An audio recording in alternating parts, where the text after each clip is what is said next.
Imagine a world where everything is instantly manufacturable, everyone instantly connected, but the system keeping it all together is powered by half-dead babies. This is the world of Death Stranding, a game about isolation, fractured nations, and megacorporations replacing the state. What if I told you that Death Stranding is more than just sci-fi? It's a diagnosis, a reflection of how late-stage capitalism is already reshaping infrastructure, labor, surveillance, even life itself, and the mirror is starting to crack. This is how late-stage capitalism is making the dystopia of Death Stranding a reality.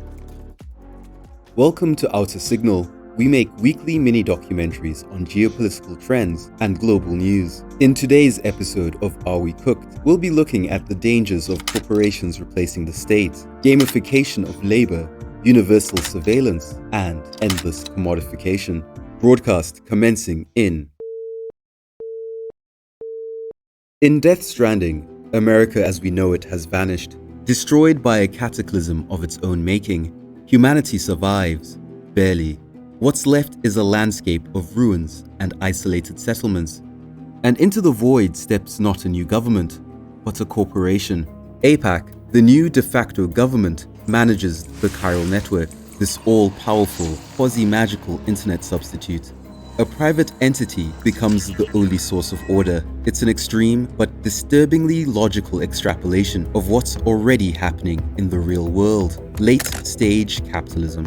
It's driven by privatization of essential services, like in the UK, where privatization of water, energy, transport has resulted in the British public essentially paying for almost £200 billion worth of dividends to shareholders since 1991.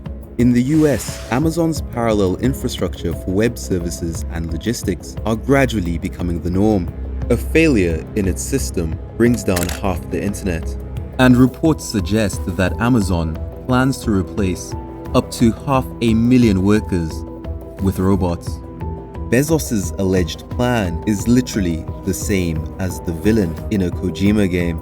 And yes, tech elites are already openly floating ideas like privately run company towns. Starbase, the headquarters of Elon Musk's SpaceX company, is set to become a city, providing housing, company services, maybe even company-run local governance. When a private company controls the infrastructure of life itself, dependency becomes a form of control. You don't have a choice. Your loyalty is to the system that keeps the lights on. A dream for corporations, dystopia to the rest of us, and extremely familiar to anyone who has played Death Stranding. In both Kojima's world and ours, when the state withdraws, something else steps into the void. The main character of Death Stranding, Sam Porter-Bridges, is a delivery man. His main purpose is to connect isolated people to the chiral network, a network that sees everything. His every move is tracked by a corporate system. His performance is measured in likes. No wages, of course, just the promise of social approval and the sweet, sweet dopamine hit of slick animation paired with great sound design. The likes economy is a metaphor for the gig economy in our world. Platforms like Uber and DoorDash are redefining labor. Workers aren't employees with rights to a minimum wage or healthcare. They are independent contractors managed by algorithms. Their status and ability to work depend on invisible systems where ratings decide your worth. What's worse is that studies suggest that algorithms reflect human biases, meaning that these models are not only inheriting our internalized racism and sexism, they are institutionalizing them. A Yale School of Management study found that rating systems can amplify bias. Non-white workers on gig platforms end up with systematically lower ratings, translating to 28% less earnings, even if the bias only comes from a minority of customers. Just as NPCs in Death Stranding can develop Porter syndrome, an addiction to delivering cargo for likes, the economic and algorithmic pressures on gig workers can morph into a form of control, forcing individuals to endlessly chase validation from an opaque system. But it's not just gig workers who are at risk from this type of control. To be part of the new America in the game, you must connect to the chiral network. It's a miracle after all. Instant manufacturing, instant communication, real-time data sync. But there's a cost. Once you've plugged in, everything about you becomes visible. Location, identity, behavior, preferences.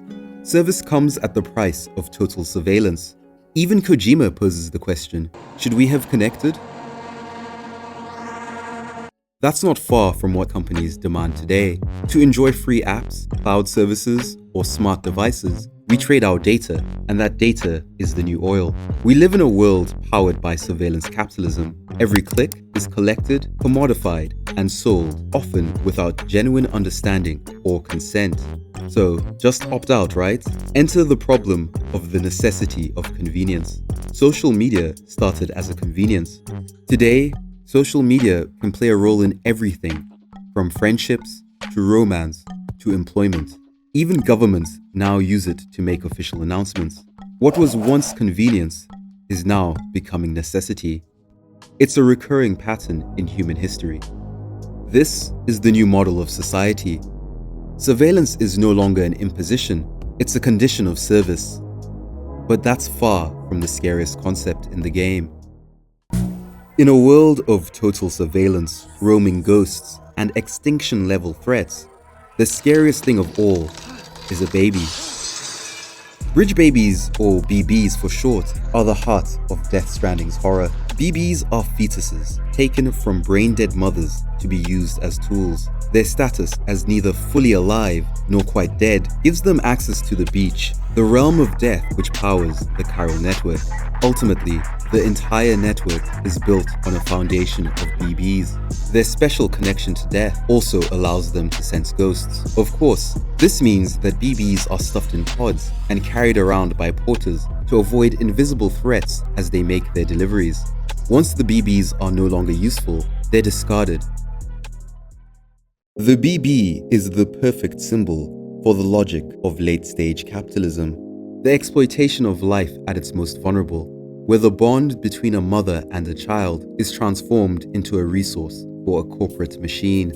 The use of BBs as equipment forces us to confront a darker reality. Under late-stage capitalism, anything, given enough time, can be commodified.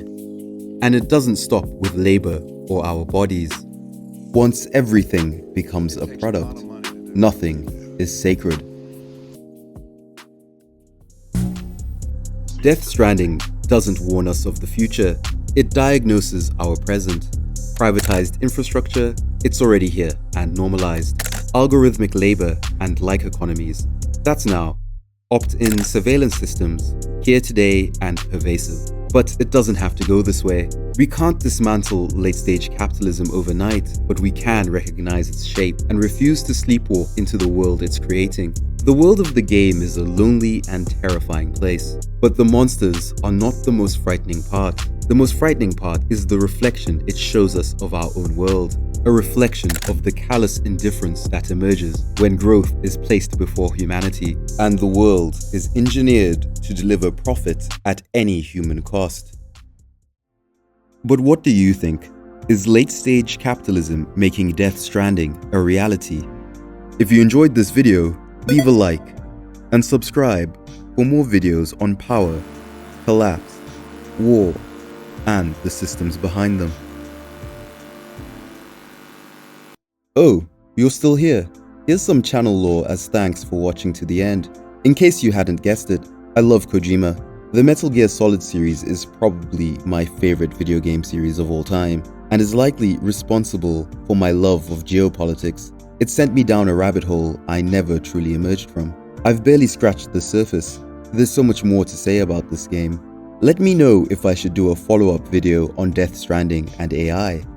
Finally, this video was inspired through conversations with my homie Starfight Eclipse, who makes Star Wars Battlefront 2 content, so show him some love if you enjoyed it. Alright, that's it for now. Go touch grass. Bye now.